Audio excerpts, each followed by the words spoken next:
মহিলারা যদি স্বপ্ন দেখে তার স্বামী অন্য কোথাও বিয়ে করছে, এই স্বপ্নের ব্যাখ্যা কি হবে জানলে আপনি অবাক হয়ে যাবেন। স্বপ্নের অন্যতম একজন ব্যাখ্যাকার মুহাম্মদ ইবনে শিরিন রাহিমাহুল্লাহ এর চমৎকার একটি ব্যাখ্যা করেছেন। মনে রাখবেন, স্বপ্নের কিন্তু একটা ভ্যালু রয়েছে। Dream is not a silly matter in Islam. ইসলামের স্বপ্ন কোনো খেলতামাশার বিষয় নয়। আল্লাহর হাবিব সাল্লাল্লাহু আলাইহি ওয়াসাল্লাম নিজের স্বপ্নের গুরুত্ব আরোপ করেছেন এবং আল্লাহর হাবিব সাল্লাল্লাহু আলাইহি ওয়াসাল্লাম বলতেন, লাম ইয়াবকা মিনান নবুওয়াতি ইল্লাল মুবাশশিরাত। বুখারীর হাদিস। আল্লাহর হাবিব বলেছেন, আমার উম্মতের জন্য আল্লাহ নবুওয়াতের কোনো কিছু অবশিষ্ট রাখেন নাই, শুধুমাত্র মুবাশশিরাত ছাড়া।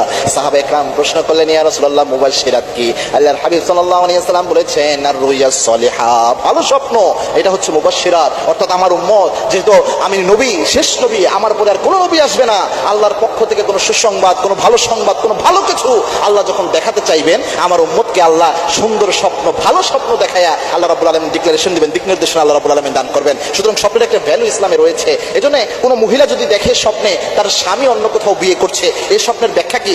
বিভিন্ন ইমামগণ এই স্বপ্নের ব্যাখ্যাটা বিভিন্নভাবে করেছেন। তবে মুহাম্মদ ইবনে শিরিন রাহিমাহুল্লাহর একটা ব্যাখ্যা আমার কাছে চমৎকার লেগেছে। তিনি বলেছেন যে বিয়ে যেহেতু বরকতের একটা জিনিস, মনে রাখবেন বিয়ে কিন্তু বরকত, বিয়ে সম্পদ আসার জন্য অন্যতম ভূমিকা পালন করে। এবং কি আল্লাহর কোরআনের ঘোষণা এটা, যদি কেউ গরিব থাকে, দরিদ্র থাকে, অসহায় থাকে, তাকে যদি বিয়ে করিয়ে দেওয়া যায়, আল্লাহর ঘোষণা হচ্ছে, যদি কেউ গরিব থাকে, ইয়াকুনুল ফুকারা ইউগনিহুমুল্লাহু মিন ফাদলি, আল্লাহ রাব্বুল আলামিন নিজ অনুগ্রহে তাকে ধনী বানায়া দেয়। নিজ অনুগ্রহে আল্লাহ ধনী বানায়া দেয়। মানে বিয়ে হচ্ছে রিজিক নিয়ে আসে।